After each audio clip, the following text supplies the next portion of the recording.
Okay, hi everyone, here is Rashmi, I am here. आपका इस lecture में स्वागत है, बहुत बहुत स्वागत है। आप बच्चों ने बोला था कि टेस्ट के सारे क्वेश्चन का मैम वीडियो बना दीजिए, बहुत सारे बच्चों का रिक्वेस्ट आया था, इसलिए मैंने सोचा चलो आज बना देती हूँ। तो देखिए, आपका जो लास्ट टेस्ट हुआ था उसमें आपका पहला जो सवाल था वो दिस वाज दिस। तो ये देखने से बहुत सिंपल क्वेश्चन लग रहा है आपको। स्विच का बेसिक कॉन्सेप्ट के लिए ऑलरेडी वीडियो आपको बना के डाल दिया गया है, उसका आपने देख भी लिया होगा। जो बच्चे नहीं देखे होंगे वो देख ले जाकर। अब ये देखिए, स्विच पे बेस्ड एक सवाल आपसे क्या पूछा गया कि ये integer i is equal to 0 आपको दिया हुआ है, ठीक है।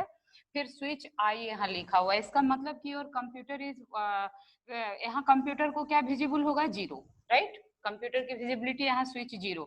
अब आपको पता है कि ये जो एक्सप्रेशन का वैल्यू होता है वो केस के लेवल से मैच करता है, ठीक है। तो बच्चे, जो बहुत सारे बच्चे मतलब फर्स्ट ग्लांस में क्या लगता है कि now this 0 is matching with this, तो उन्होंने आउटपुट क्या दे दिया? AKU। लेकिन कुछ बच्चों ने सही भी किया है। देखिए, तो ये जो AKU आउटपुट आपको लग रहा है पहले तुरंत देखने से, तो दिस इज रॉन्ग। तो आपके मन में सवाल आएगा कि मैम ये रॉन्ग कैसे हो गया? There is 0 and again there is 0, but there is difference, you have to remember. आपको हमने हमेशा बोला है कि this 0 and this 0 both are different. How? तो ये जो है आपका, this is your integer value and this is your character value, है ना। तो ये डिफरेंस है, ये आपका कैरेक्टर वैल्यू हो जाता है कि अगर आप कोई भी वैल्यू में आपने सिंगल कोट लगा दिया, चाहे वो नंबर हो या कैरेक्टर हो, तो दैट अल्फाबेट बिकम्स कैरेक्टर, है ना। तो ये जो 0 आपको दिख रहा है, और अगर आपने इसको इस तरह से लिख दिया, तो आपके कंप्यूटर में क्या होता है कि ये दोनों का मीनिंग अलग अलग हो जाता है। तो ये आपका इंटीजर है। अगर यहाँ सिंगल कोट नहीं होता, तब तो आपका जो आउटपुट आप बच्चों ने AKU सोचा ये सही है, लेकिन चूंकि यहाँ हमने क्या डाला है, ये 0 के साथ सिंगल कोट लगा दिया है, तो अब ये 0 0 रहा नहीं, तब ये हो गया कैरेक्टर। तो आप कहोगे कि मैम फिर तो ये इंटीजर का कैरेक्टर से कैसे मैच होगा, तब तो एरर देना चाहिए। तो इनफैक्ट देखिए, ऐसा होता है कि यहाँ एरर देना चाहिए पर देता नहीं है। तब ये कंप्यूटर क्या रिएक्ट करता है? तब इसमें कंप्यूटर क्या करेगा कि what is the value of ASCII code, है ना। आपको मालूम होगा कि हर एक कैरेक्टर के लिए जो आपका सपोर्ट करता है प्रोग्रामिंग सी, है ना, तो उसके करस्पॉन्डिंग एक आस्की कोड होता है, वो न्यूमेरिक नंबर होता है, राइट। जैसे ए के लिए आपका कैपिटल ए के लिए 65 है, कैपिटल बी के लिए 66 है, एक न्यूमेरिक नंबर असाइन किया गया है ना। तो उसी तरीके से 0 के लिए भी एक न्यूमेरिक नंबर आपका असाइन किया गया, and that number is visible to your computer at this position point, right. तो वो नंबर से इसको मैच करेगा और ये मैचिंग क्या हो जाएगा? फेल हो जाएगा। सिमिलरली जब ये 0 को ये 1 से मैच करेगा, तो ये 1 नहीं इसको दिखेगा, 1 के करस्पॉन्डिंग जो आस्की कोड है ना वो दिखेगा, और फिर ये मैचिंग भी आपका फेल हो जाएगा। तो आप जानते हैं कि अगर केस का कोई भी लेवल मैच नहीं हुआ तो वो किस में जाएगा? डिफॉल्ट में जाएगा। तो इसका जो सही आउटपुट होगा वो क्या हो जाएगा? आपका AKU स्टडी हो जाएगा।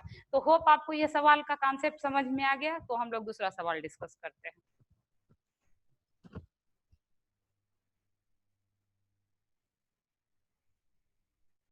ओके फाइन, चलिए देखते हैं इस दूसरे सवाल को हम लोग डिस्कस कर लेते हैं। ये क्या है? तो बहुत सारे बच्चों का बहुत अच्छा रिस्पांस सही भी आया है, कुछ का थोड़ा दिक्कत भी हुआ है, तो सब लोग देखिए।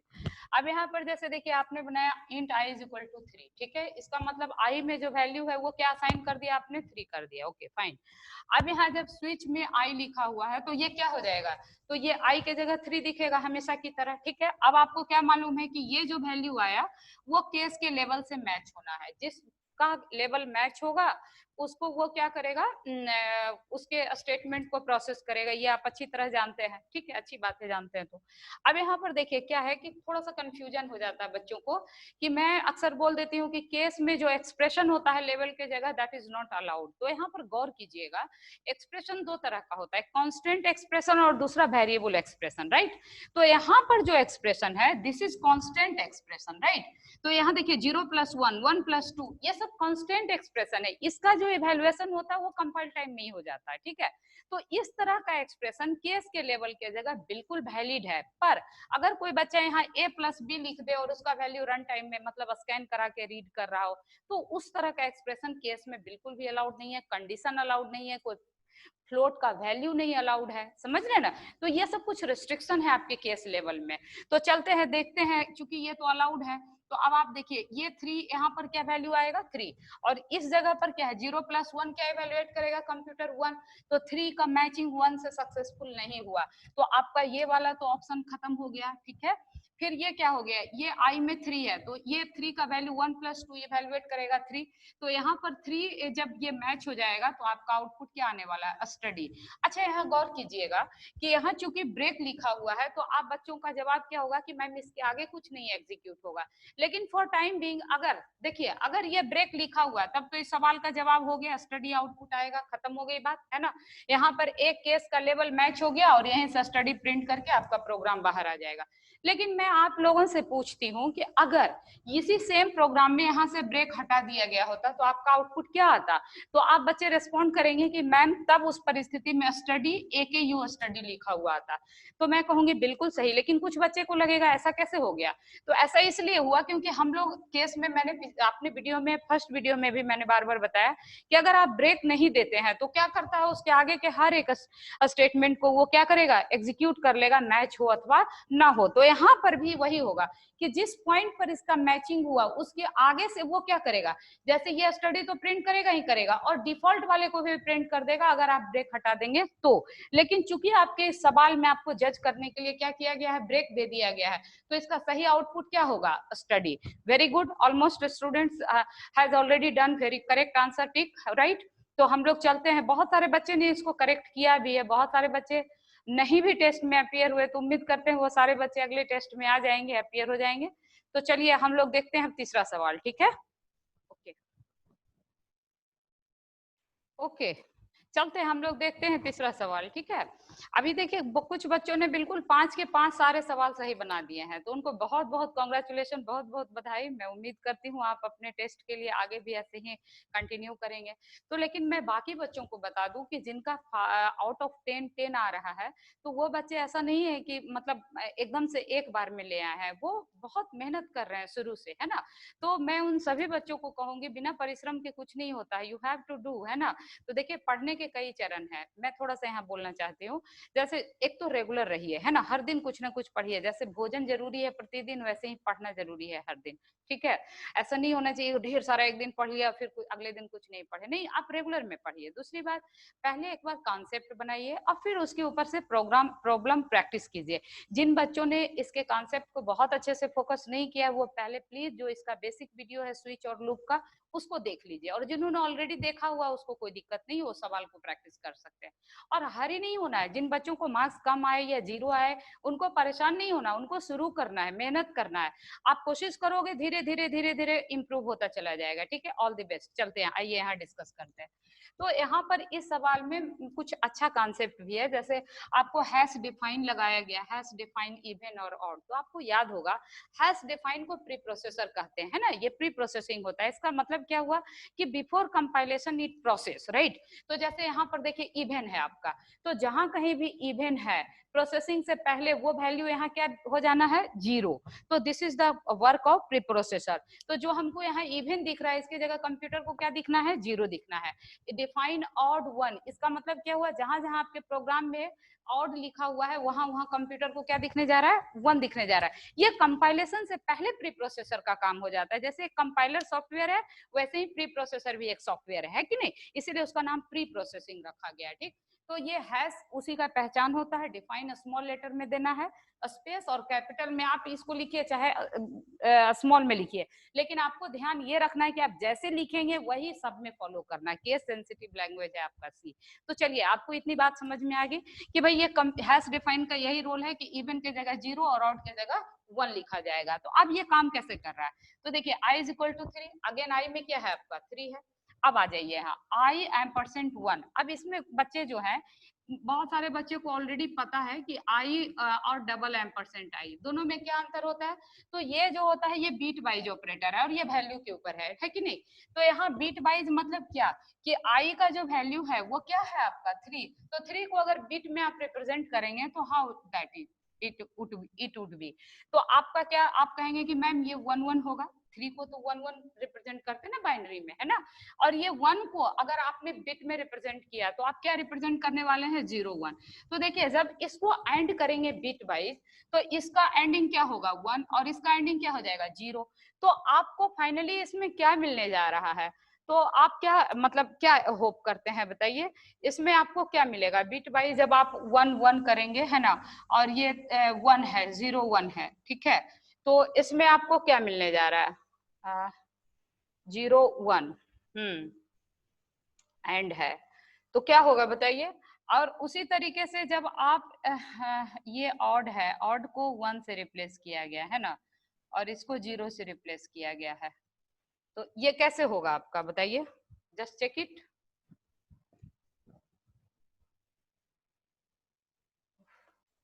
अच्छा ठीक है ना।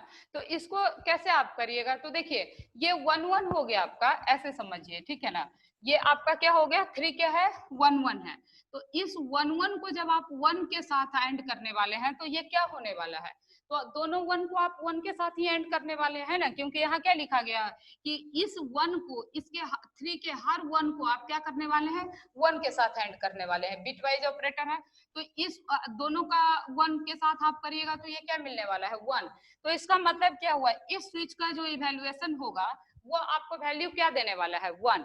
अब अगर यहीं पर अगर किसी ने यहाँ लिख देता है 0, तो फिर ये 1 1 का क्या होता, आपको बिट बाय 0, एक बिट के साथ 0 करते, फिर दूसरे बिट के साथ 0 करते, तो वो आपको एंड क्या देता, 0 देता, क्योंकि आपको पता है कि एंड ऑपरेशन में क्या होता है, 0 अगर आपका एक भी है तो वो 0 हो जाएगा, 1 होने के लिए क्या है, दोनों इनपुट को क्या होना चाहिए 1 होना चाहिए, you know very well, okay. तो यहाँ पर आपका क्या हो जाएगा कि 1 के साथ 3 का 1 के साथ एंड कर रहे हैं, हर एक बिट के साथ 1 एंडेड करना है, तो ये इवैल्यूएशन आपको क्या आ गया 1। अब देखिए ये 1 का 0 से मैच होगा, बिल्कुल नहीं होगा, तो इसको छोड़ दीजिए। फिर ये 1 का किससे मैच करेगा, नेक्स्ट 1 से, तो यस देयर इज मैचिंग, तो आपको आउटपुट क्या मिलने वाला है इस केस में, स्टडी, और यहाँ पर स्टडी आ जाएगा। फिर से यहाँ ब्रेक दिया हुआ है तो डिफॉल्ट में तो आना नहीं है, ठीक है। तो होप यू अंडरस्टैंड इट कि भाई आपका जो है सिंगल एंड या सिंगल और का लाइन दिया रहे तो इसका मतलब होता है उसके हर एक बिट के साथ एंड होना है इंडिविजुअल। इस 1 का जो एंडिंग हो रहा है ये 3 के हर एक बिट के साथ हो रहा है, 1 1 है तो वो दोनों 1 के साथ एंड होगा इंडिविजुअल, ठीक है। तो इसलिए वो आपको आउटपुट क्या देने वाला है 1 देने वाला है। तो आपको ये बात भी हमको लगता है कि आपको समझ में आ गया है ना। तो इसीलिए इसका आउटपुट क्या आने वाला है, आपको स्टडी आएगा, ठीक है। तो चलते हैं हम लोग दूसरा नेक्स्ट क्वेश्चन देखते हैं अब। Okay fine everyone, hi everyone. देखिए अब हम लोग नेक्स्ट क्वेश्चन देखते हैं। तो इस क्वेश्चन में क्या है कि आपका लूप भी है और स्विच भी है, ठीक है।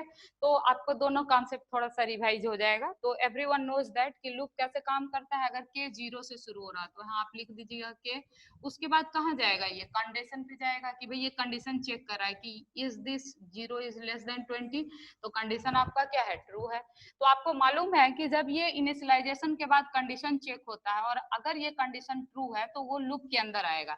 तो लूप के अंदर जब यहाँ आया तो यहाँ क्या चेक हो रहा है, देखिए स्विच के अंदर के है, तो के की वैल्यू आपके पास क्या है, तो यहाँ 0 है, तो एक्सप्रेशन के जगह स्विच में आपका क्या मिला 0 मिला, ठीक है। तो बहुत सिंपल सवाल हो गया ये। अब देखिए ये 0 इस लेवल के 0 से क्या हो गया, मैच हो गया, तो होने दीजिए। अब आपका क्या लिखा हुआ के प्लस इक्वल टू 5, इसका मतलब हम सबको क्या पता है के इज इक्वल टू के प्लस 5। अब देखिए आपके पास क्या है अभी 0, तो 0 प्लस 5 क्या हो जाएगा, तो आप कहेंगे मैम 0 हो जाएगा, तो ठीक है होने दीजिए, के 0 हो गया, के 0 प्लस 5 5 हो गया, ठीक है कि नहीं। हाँ तो ठीक है, तो अब आ जाइए के। अब नेक्स्ट में क्या होना है, it is very interesting here. तो बच्चे क्या सोचेंगे कि भाई यहाँ तो केस का ये बात खत्म हो गया, हम बाहर निकल जाएंगे। तो यहाँ पर थोड़ा सावधानी आपको चाहिए, ठीक है। बहुत सारे बच्चे क्या करेंगे, यहीं से वो बाहर हो जाएंगे, क्योंकि पिछले वाले सवाल में आप बाहर हुए थे, लेकिन यहाँ पे आउट नहीं होना है। क्यों, क्योंकि यहाँ देखिए आपको अभी मैंने क्या बोला था कि केस के बाद अगर ये एक्सप्रेशन मैच हो गया और यहाँ कोई ब्रेक नहीं दिया है तो नेक्स्ट का वो जो सारा केस है वो क्या हो जाएगा, फिर वो बिना मैच किए ही इवैल्यूएट करेगा। मतलब क्या हुआ कि जैसे यहाँ k इज इक्वल टू 5 आ गया, तो भले ही ये लेवल अब 0 1 से मैच नहीं हो रहा है, पर ये k is equal to k plus 2 evaluate करेगा। ये शॉर्ट रिप्रेजेंटेशन इसको आप लिखते हैं ना ऐसे, तो k is equal to k plus 2 का मतलब क्या हो गया, यहाँ k क्या है आपका 5 प्लस 2 क्या हो गया आपका 7 हो गया। अच्छा, तो आप कहेंगे कि मैम ये तो 5 और 0 अभी भी मैच नहीं हो रहा, तो मत ना हो, यहाँ ब्रेक नहीं दिए ना, तो ये आगे एग्जीक्यूट फिर से करेगा। तो अब इसको क्या लिखेगा फिर से, k is equal to k plus 5, है कि नहीं, ये शॉर्ट रिप्रेजेंटेशन है आपके एक्सप्रेशन का। तो यहाँ तक देखिए k की वैल्यू क्या हो चुकी है 7, ये 0 तो रहा नहीं, ये 7 हो गया, तो ये क्या हो जाएगा 7 प्लस 5 12 हो गया। तो यहाँ पर आपका k का वैल्यू क्या आ गया 12। तो यहाँ देखिए अब जब आपका 12 आ गया, तो फिर से यहाँ पे एक बात है, बच्चे सोचेंगे यही रुक जाए, नहीं रुकना है, जब तक आपको ब्रेक नहीं मिलना है नहीं रुकना है, आगे बढ़ते जाना है ना। तो यहाँ पर जब ब्रेक अभी भी नहीं मिला तो इसको भी एग्जीक्यूट करेगा। अब ये क्या लिखेगा, इसको फिर से k प्लस 4 लिखेगा। अब देखिए k में अभी क्या है आपका 12 प्लस 4 यानी क्या हो गया 16, तो now this k become 16, right और रॉन्ग। अब यहाँ ब्रेक है तो वो क्या करेगा, स्विच से बाहर आएगा। जब स्विच से बाहर आएगा तो ये क्या प्रिंट करेगा, तो ये प्रिंट करेगा 16, है ना, क्योंकि k में अभी क्या है आपका 16। तो देखिए ये इसमें तो है नहीं, इसमें भी नहीं है, 16 यहाँ है, चलते हैं, ठीक है। तो कुछ बच्चे यहाँ रुक सकते हैं क्योंकि और 16 किसी में नहीं है, तो आपका ऑप्शन डिसाइड हो गया। लेकिन आपको जानने के लिए इसको मैं आगे बढ़ती हूँ कि देखिए ये स्विच यहाँ पर समाप्त हुआ और 16 इसने प्रिंट कर दिया, तो क्या यहाँ प्रोग्राम रुकना चाहिए, तो जवाब होगा बिल्कुल नहीं। क्यों, क्योंकि there is also one loop ना, तो ये k इज इक्वल टू 0 के लिए तो ये लूप कंप्लीट हो गया। लेकिन अब ये क्या करेगा, लूप में अपन क्या पढ़े हैं कि भाई इसके बाद इंक्रीमेंट पर जाएगा, तो जो k का वैल्यू करंट में है 16, अब वो नाउ दिस बिकम्स व्हाट 17, है कि नहीं, इंक्रीमेंट 1 से हो गया। तो अब ये चेक करेगा कि क्या 17 अभी भी 20 से छोटा है, तो कंडीशन है ट्रू, यस ट्रू। तो जब ट्रू हो गया तो स्विच में फिर से आएगा। अब ये k के जगह इसको क्या दिखना है 17 दिखना है। तो देखिए क्या 17 0 से मैच हुआ, नहीं साहब नहीं मैच हुआ, छोड़ दीजिए। तो अब जब नहीं मैच हुआ, तो अब मैच होता तब ना आगे बढ़ता, मैच तो भाई एक बार तो होना चाहिए, है कि नहीं। तो यहाँ मैच नहीं हुआ, तो अब इसके अंदर आना नहीं है, फिर ये दूसरे केस को मैच करेगा, फिर ये अभी भी मैच नहीं हुआ, इस केस को भी छोड़ेगा, इस मैच को मैच करेगा, नहीं हुआ इसको भी छोड़ देगा। तो अब ये कहाँ जाएगा, जब ये किसी में मैच ही नहीं हो रहा है तो ये कहाँ जाएगा, डिफॉल्ट पे जाएगा। अब देखिए डिफॉल्ट में क्या हो रहा है आपका, केस में कितना था आपका 17 है, तो ये क्या हो जाएगा k is equal to k plus 4, मतलब 17 प्लस 4 हो जाएगा, है ना, दैट बिकम्स 21। तो अब आपका यहाँ जब k प्रिंट होगा तो ये क्या प्रिंट करेगा 16 एंड 21, समझ रहे हैं ना हमारी बात। तो आप लोग क्या है इसको देख के घबराना नहीं है, आप अपने कॉपी पर प्लीज नोटबुक पर जो स्टेप्स मैंने लिखे हैं इसको थोड़ा सा इटरेट कीजिए, है ना, और अगर जरूरत पड़े तो कहीं पर आप वीडियो को आगे पीछे पॉज करके देख सकते हैं, है ना। तो आपको बिल्कुल समझ में आएगा और मजा आएगा। शुरू में एक दो बारी देखने में अगर जो बच्चे प्रैक्टिस नहीं किए हैं बहुत ज्यादा, तो उनको हो सकता है थोड़ी परेशानी महसूस हो रही हो, लेकिन मेरा यकीन मानिए आप थोड़ा सा इसको मन दबा करके इसको कीजिए, ठीक है ना, तो आपको ये सब कुछ बहुत आसान लगने लगेगा। आप ही के साथ के ग्रुप के बच्चे आउट ऑफ 10 में 10 ला रहे हैं, 0 भी आ रहा है, तो थोड़ा सा मेहनत करने की बात है ना। तो अपन मेहनत से नहीं भागना है, बिल्कुल नहीं भागना है, करते रहते हैं। तो हम लोग नेक्स्ट लास्ट क्वेश्चन देखते हैं। Okay, hi everyone. This is last question of your this session. तो इसमें देखिए आपका आखिरी सवाल है ये। आप बहुत सिंपल है, अब आपके लिए समझना, बहुत सारी चीजें ऑलरेडी मैंने डिस्कस किया। जैसे यहाँ देखिए character check a character value, तो आप कहेंगे मैम अभी तो आपने बोला था दिस इज अलाउड, यस।